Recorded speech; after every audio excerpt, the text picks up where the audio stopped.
Today we're going to talk about fun things to do in Canada.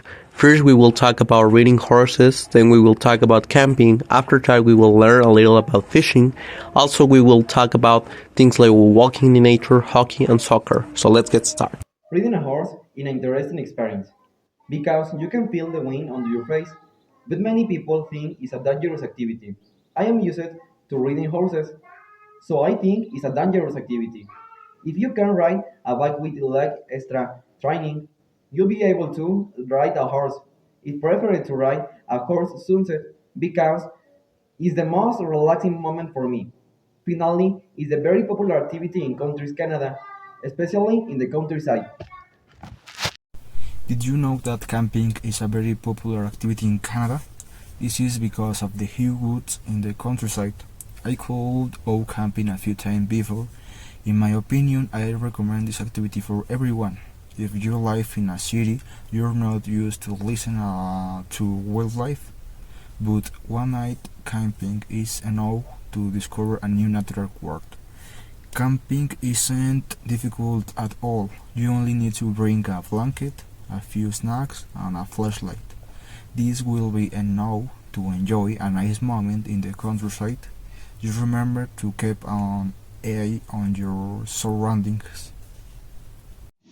There are about 2 million lakes in Canada, so fishing isn't rare for Canadians. I'm not used to fishing, but I'd imagine it's funny. I think I will be able to fishing next summer. Honestly, it prefer eating fish more than catching it at last.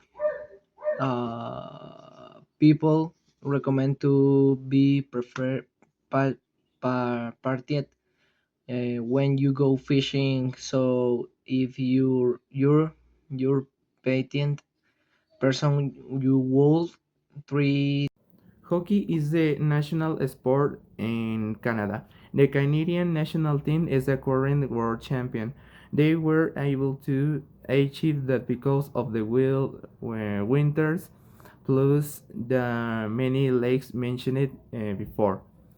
Playing hockey is difficult because you need to have access to an ice court, and even if you have them, you need to be able to and skate on ice, which isn't easy at all.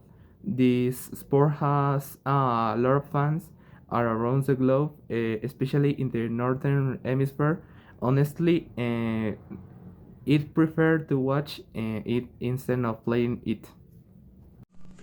Let's imagine you're walking through a beautiful forest while you're with your friends. It sounds amazing, doesn't it? But if you didn't know, many people prefer go out to be in the nature, being a concert or even a cinema. But being honest, I'd rather walk discovering places in my city instead discovering nature. But if you want to try this activity, you need to be able to walk long distances. But if you don't not used to kind of exercise, you should maybe you should be more fit. And finally, we're going to talk about soccer or football. Honestly, I prefer to call it soccer. No, I'm just kidding. I prefer to call it football because it's short way. Recently, Canada has become one of the most interesting and strongest teams in America. Last year in the Copa America, they won the fourth place, which is interesting because it was their first time participating in this competition. Mhm. I'm excited because the next World Cup will be in North America, which includes Mexico too, and I hope I will be able to attend to a match.